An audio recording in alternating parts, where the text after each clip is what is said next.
The dragon shit at the end, that I feel like maybe they.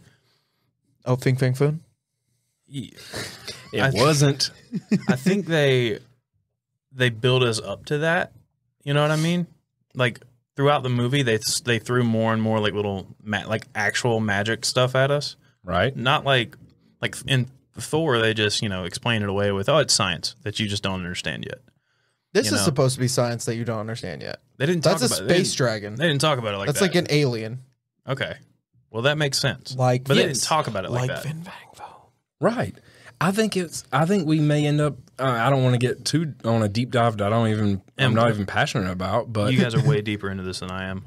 Who are you talking about? Okay. Fin Fang Foom is a alien dragon from the comics. Who he was the one who wore the rings. Right. The rings were like how they were able to move through time and space. Yes. It's like another set of infinity. The rings were an energy source that their spaceship used to, without spending thousands of years traveling through space, like it was an energy source that could move them throughout space and time. I don't know if it did time. Did it? It may not have done time. It may have just been space, but like skipping time to travel.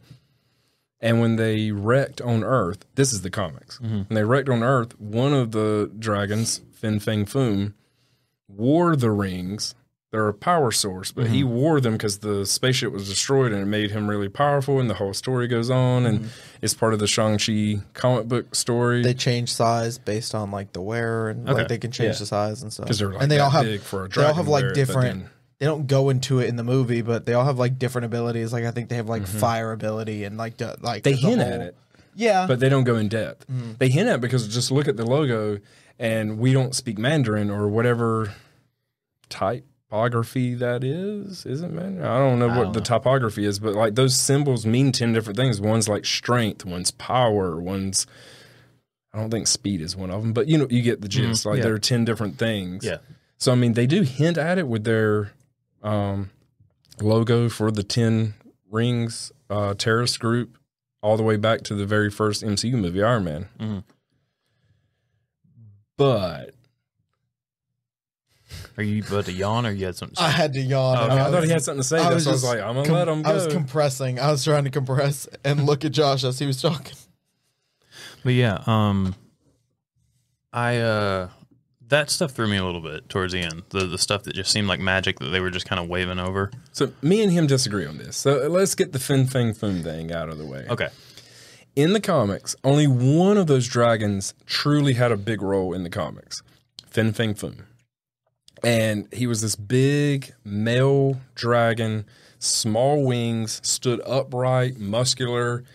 Looks nothing like the movie dragon. Yeah, right. Yeah, nothing.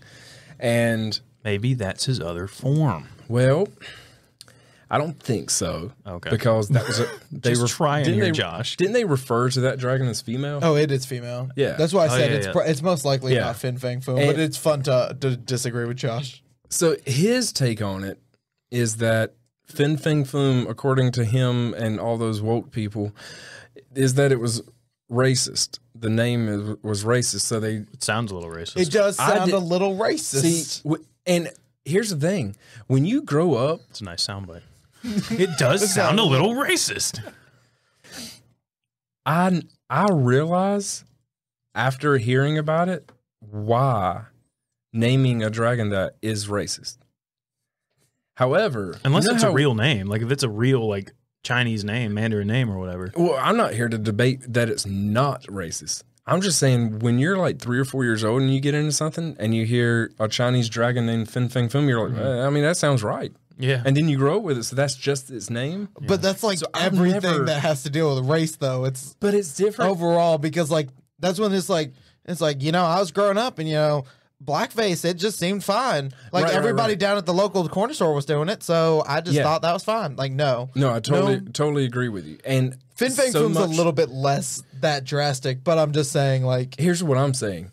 Here's the reason I was saying I never caught that it was racist. In the same exact books, you had a character named Fu Manchu or whatever that racist term is, and even as a teenager reading the books where I was like, yeah, ooh, like, That doesn't sound very That is not right. But the Fin Fang Foom never clicked with him because it's like, okay, there's a fantasy dragon.